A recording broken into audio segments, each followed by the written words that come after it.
Okay, I just ordered Huel, and this is all what came into it. So I paid this much for it, and I got the green curry Thai, as well as the spicy Indian curry and the Cajun pasta. All of these are completely plant-based and no dairy, all vegan. So wanted to try these out and see how this works. So basically looking at the directions, it wants me to use this cup here and follow these here. So there's two sets of directions here. One is basically for a campfire if you just have access to boiling water. The other is if you have a microwave available for you. So we sort of went two-pronged approach here, and we tried both. I would recommend using a microwave. So basically you heat it up for 1 minute and 30 seconds, stir it up a bit, and then heat it up again for another minute, and then stir it up, and then wait 5 minutes, and then serve it. The mix, so give the bag a shake, and then scoop in 1, 2, 3, whatever scoops of the contents of the bag, and then add 4.25 ounces of water and 8.5 if there's 2 scoops, and then stir thoroughly. So 2 scoops of this, tear this open. I'm gonna try first the Thai green curry. So all of these are supposed to be pretty spicy, so you can see some of the content in there. It says you're supposed to stir this up, make sure it's nice and stirred, and we're gonna do 2 scoops. This 2 scoops supposed to equal 400 calories, so. And then we have our water here.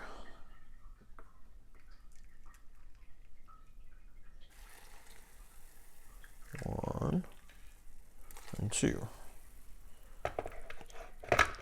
So there's our 2 scoops.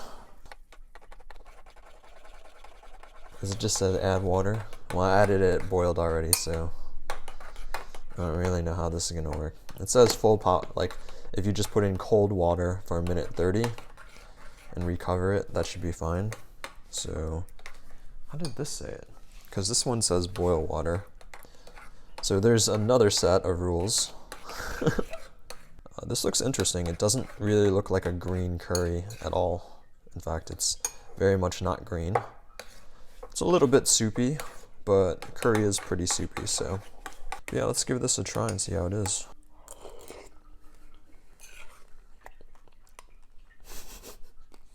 It's not good. It's not done.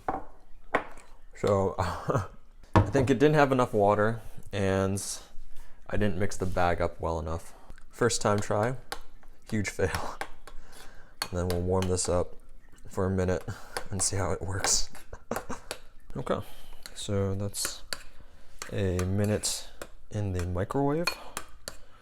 And it looks like it's getting a little bit thicker. It looks like some of the grain in the rice is starting to soak up some of the moisture. So we'll give this another try and see how this is.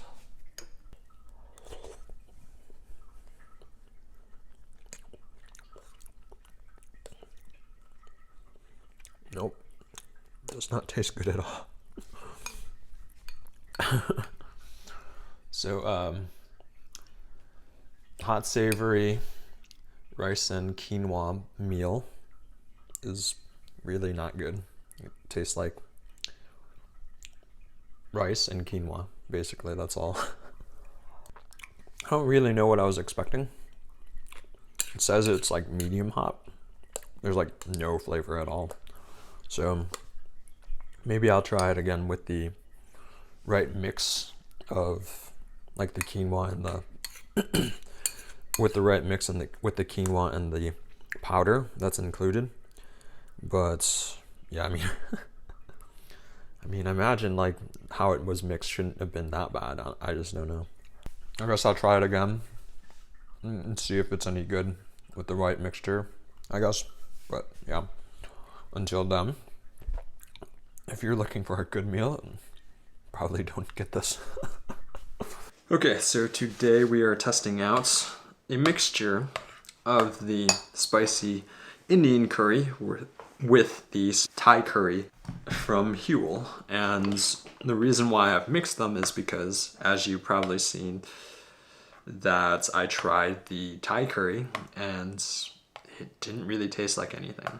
Granted, one of the things that you have to note with this is that it gives you directions to really shake up the ingredients to make sure that they are properly mixed.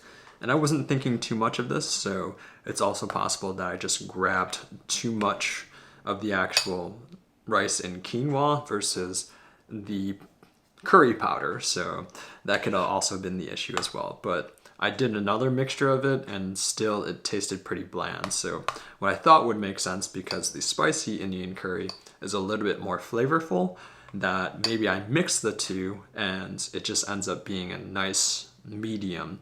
The spicy Indian curry is really not that spicy. It shows on their website like, I think it's 5 out of 5 or something like that, spicy wise, but it's like, to my taste, it's really not that spicy. So let's taste a mixture of the two and see how this goes.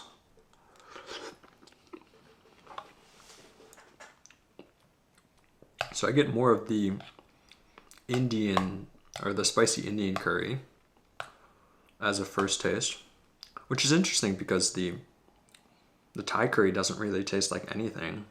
So when you just, like, I assumed this would sort of drown it out and make it a little bit less spicy than the spicy curry was, but this kind of tastes very similar. So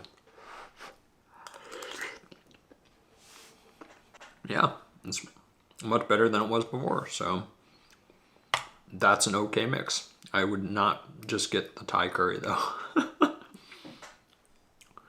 And yeah, I tried the Cajun pasta, and the Cajun pasta is pretty decent too. So as a like quick fuel, kind of like, you know, on the go sort of thing, I think this works as a pretty healthy substitute. It's good. You know, no complaints for something that's quick and easy. And for the servings, I usually do 2 servings and then add about 8 ounces of water. There's your review of the Huel food. The powders that they add into are nice and easy to cook. They're probably really good for camping in terms of like getting a decent meal without having to prepare a bunch of things or cook a lot of things. You know, you just need essentially boiling water and some time to cook it. So that's really all. So overall, like, cost-wise, I haven't really broken out the cost, but it's supposed to be roughly like $7 a meal or something like that. But I don't know if that's 2 servings or 1 serving, so I'll do the calculation and we'll see what we end up getting and to see if it's worth it or not. But overall, taste-wise, it's pretty decent. I would say if you're looking for something that's spicy, like, it's not, or add your own hot sauce or something like that. For vegan food, it was pretty good. And it's also healthy for you. And it's also good for the environment. So there you have it. Full in-depth review of Huel, the food, and the tasty goodness that it is. Let me know in the comments below if you have any questions. But yeah, a pretty good alternative to what you'll see in a lot of grocery stores and other meat options. It's pretty good mix.